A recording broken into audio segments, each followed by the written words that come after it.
Merci, monsieur le ministre. La parole est à monsieur Vincent Rolland. Merci, Monsieur le Président. Ma question s'adresse au Premier ministre.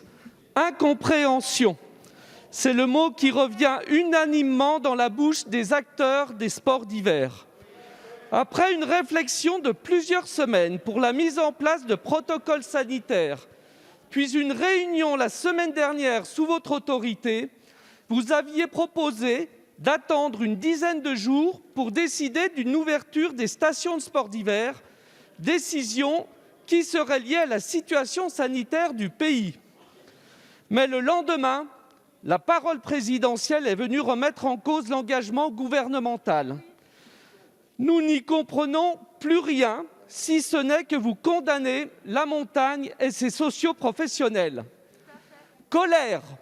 Oui, les montagnards sont en colère de cette interdiction d'ouvrir les remontées mécaniques quand, dans le même temps, les Français pourront partir à l'étranger en se rendant dans des aéroports pour prendre l'avion. N'y a-t-il pas une inéquité de traitement ?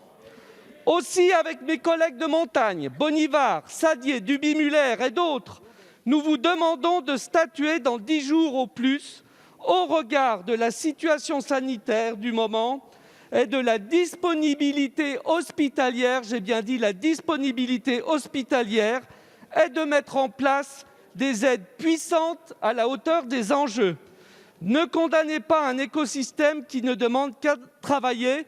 Nous voulons vivre. Merci. La parole est à monsieur Jean-Baptiste Lemoyne, secrétaire d'État chargé du tourisme.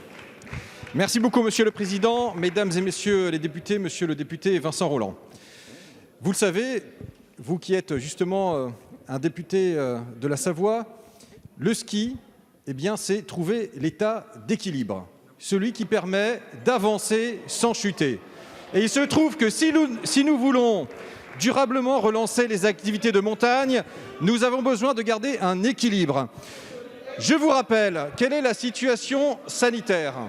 Nous sommes, en ce moment, je parle sous le contrôle du ministre de la Santé, entre 10 à 15 000 nouveaux cas par jour. Nous en étions à 4 000 au mois de mai dernier, lorsque nous entamions la période de déconfinement. Donc vous voyez bien que cette décision, elle n'est pas prise de gaieté de cœur, mais elle est prise en responsabilité.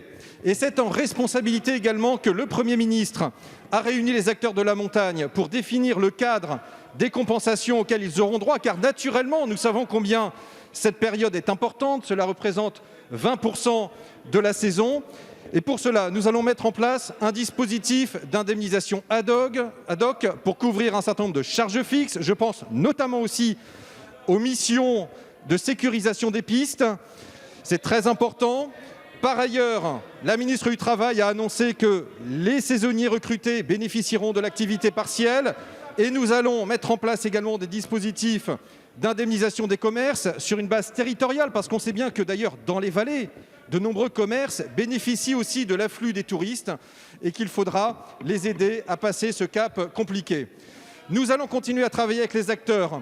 C'est valable également pour la définition des activités restant autorisées avec Roxana Maracineanu, et nous, parce que beaucoup d'activités le demeureront. Et le Premier ministre, sur cette base-là, recevra à nouveau les acteurs le 11 décembre. Oui, nous voulons faire vivre la montagne en toute sécurité, le plus vite possible, mais le moment venu et quand les conditions sanitaires s'y prêteront. Merci, monsieur le député. Merci, Monsieur le Président. Monsieur le Ministre, j'ai écouté tout à l'heure le Premier ministre qui nous a dit que les conditions sanitaires en France s'amélioraient plus que partout ailleurs en Europe. Ce que nous vous proposons, c'est de refaire un point à ce moment-là, dans 10 jours, pour justement juger de l'opportunité d'ouvrir nos domaines skiables et notamment les remontées mécaniques. Merci, chers collègues. La parole